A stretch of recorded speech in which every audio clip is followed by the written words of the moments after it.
A wrestling scandal potentially exposed. How much WWE paid The Rock. Ooh, good news for Roman Reigns. And more. I'm Ollie Davis, and this is the WrestleTalk News. Support WrestleTalk! Get a bonus exclusive survival series by joining patreon.com/WrestleTalk now. Earlier this year, Soft Ground Wrestling Uganda became an internet sensation. Clips shared online showed a roster of young, aspiring wrestlers from the Ugandan capital of Kampala in Africa, who wrestled with all passion and no frills. The most noticeably missing frill being an actual ring. Because the Soft Ground name of the promotion was a shoot, brother. They wrestled on a mud floor. Names like Coolman, Hamis Diamond and Lord White even got coverage from the Associated Press. It captured the hearts of both wrestling fans and actual wrestlers, with Will Ospreay, Mesa Mansour, even WWE champion Cody Rhodes boosting the promotion. It recalled a simpler time in wrestling, like the backyard scene in the 90s and noughties where someone like Ospreay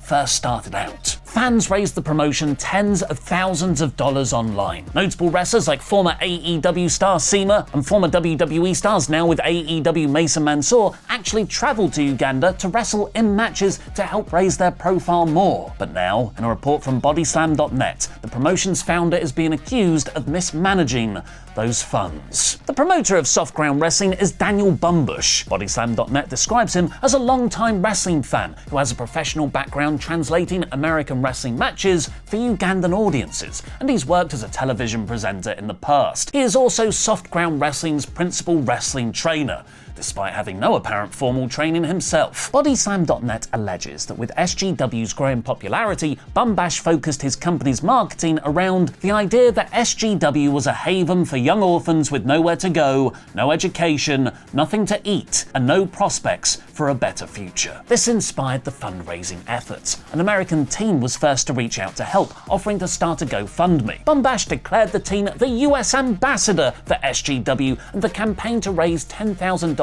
to buy the promotion a proper wrestling ring was launched. Will Ospreay donated $2,000. Jordan Grace gave $200. Daniel Garcia gave $100. The rest came from wrestling fans, and the GoFundMe was successful. Bodyslam.net reports, though, that the American team was then suspended from Twitter after a campaign of online harassment accusing him of not sending the money to Uganda. They alleged that what really happened was that the team was in over their head, as international money transfers can be pretty complex. GoFundMe was unable to send funds directly to Uganda, so they ended up being sent to a UK person with dual Ugandan citizenship to then be sent to SGW. A large chunk of these donations were reportedly lost due to these transfer and currency conversion fees, which made Bumbash furious over the delays, and he began blaming the very people who were working hard on his behalf. Bodyslam.net say they have several sources that said Bumbash was pushy and abusive to the GoFundMe organizer, with one alleged text message from Bumbash reading, "I abused the fundraising volunteer badly. Once provoked, I become a snake." Allegedly, Bumbash also recorded a video where SGW trainees spoke about how they had been ripped off by the GoFundMe campaign, and he threatened to release it if he didn't get the money. With the international transfer fees coming out of the GoFundMe total, there wasn't enough left to buy a ring. So Bumbash released a video saying they would use it to build an office and food storage area instead. But Bodyslam.net alleges that those buildings have been in place since at least October, before the GoFundMe took place. With the first fundraising effort not being able to buy SGW a ring, Mesa Mansour arranged and achieved the Dream charity stream in May. The event brought together stars from across the wrestling world, like AEW World Champion Swerve Strickland, TNA and NXT star Joe Hendry, WWE wrestler Nikki Cross, and reporter Sean Ross Sapp. The stream was a huge success, raising nearly $30,000, with Mansour's own mum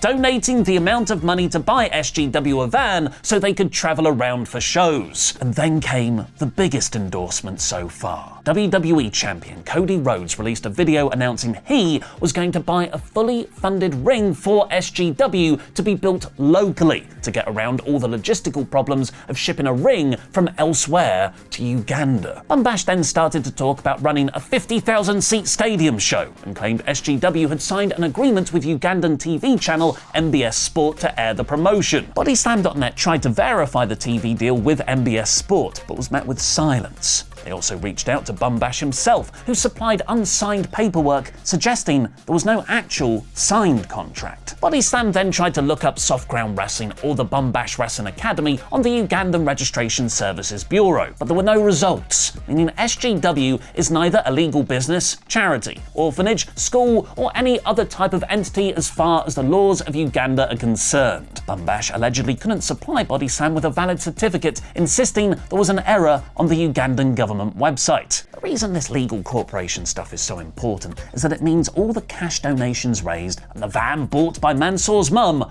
are in the personal name of Bumbash, as opposed to a company called SGW. So what happened to that $30,000 raised by the Achieve the Dream stream? According to Body Slam, the funds were sent to somebody else in SGW, not Bumbash himself, to avoid the problems of the first fundraiser. Bumbash has allegedly made repeated threats to that person, become infuriated and making veiled threats when he was accused of mishandling money. People who cared about the students didn't want to see any more cash disappear, and there was a faction that was growing to distrust Bumbash more by the day. And what happened to that van? In a since-deleted social media post from June 4th, SGW said students and talent had gone out to donate to the poor and disabled people using wrestling as an umbrella. They allegedly used the van Mansour's mum bought to make those trips. But then, a month later, the charity Nova Talent Elevation Africa replied to news reports covering this that they did these things. They have no business relationship with SGW. The photos that were used in that post were actually from a TikTok event in 2023, and the van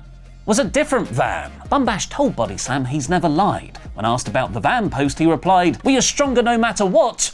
We are rectifying that." For what it's worth, Bumbash has posted a statement on the SGW X account, where he claims to have proof of purchase for what they bought from the Achieve the Dream stream, including the van, and that the MBS TV deal is still in the works. He blames much of the Body Slam article on the former SGW wrestler Lord White, who he alleges has a vendetta against him. To which Cassidy Haynes, the Body Slam reporter, replied, "Funny, he's trying to paint this like we only spoke to one person. Not the case at all. More lies from Bumbash. Shocking." Bumbash claims they are still working with Cody Rhodes to get an actual wrestling ring delivered to an accessible port sooner than later. But that somewhat contradicts Cody's original idea of funding a ring that would be built locally so it wouldn't need to come over on a boat. But how about WWE and all the money they're making? Yesterday was the most magical tri-monthly time of the year, WWE's quarterly investors reports. And the Q2 report revealed how much Rock was paid for his new role on the TKO board of directors and his WrestleMania return match. The report confirms the $30 million amount that Johnson received for joining the board, which had been paid out as expenses of $6.7 million in Q1 and $15.7 million in Q2. In addition to these, he received $700,000 through the sale of products using his IP and $3.1 million worth of reimbursements for travel expenses. Damn, those rail cards go up every year. Over to The Rock's bloodline buddy. Or is he? Roman Reigns. It has been confirmed, thankfully, that his advertised return to Smackdown tonight isn't just a one-off. He will also be appearing on next Friday's August 16th show in Orlando, Florida. Wait a second. Card subject to change? This means he will have been on 3 consecutive weeks of programming since returning at last week's SummerSlam, which was his first WWE appearance in 4 months since WrestleMania 40. While you might go, well yeah, duh, he's back now, Roman is on a limited dates contract. It remains to be seen if he's actually going to build a match at the next PLE Bash at Berlin. Subscribe to us here at WrestleTalk because I'm going to do a special bonus Smackdown review episode tomorrow to cover Roman's return. But as the wrestling god giveth, he also taketh awayeth, because Wrestling Observer Radio is reporting the awesome Bronson Reed angle on Monday's Raw was actually a way to write Seth Rollins off TV, as he is legitimately injured and needs time off to heal up. After tearing his MCL in January and getting knee surgery in April, Rollins has only wrestled once in the last 4 months, which was challenging Priest for the World Heavyweight title at Money in the Bank. Dakota Kai is also said to be legitimately injured, which is why she was also kayfabe attacked on Raw to write her off TV. It's Survival Series Day, everyone! Hooray! And if you join patreon.com/WrestleTalk right now to support us to make all this content, you can get a whole bonus exclusive episode of it. Here's a clip of us trying to name every AEW pay-per-view main event ever. Swerve versus Ospreay. Well, at least I've got one doing. I've not Ollie Davies myself. Or, aim higher. Where are we now? We're at Double or Nothing. The AEW Championship was not the main event. God, this is bad form. This is bad. People in the comments are always like, it's your job to watch wrestling. And it is, but that's only part of my job. And I'm on the other beat. There's a finite amount of space in my head for everything else that I need to do. Like my family's birthday. Oh, it's my brother's birthday next week.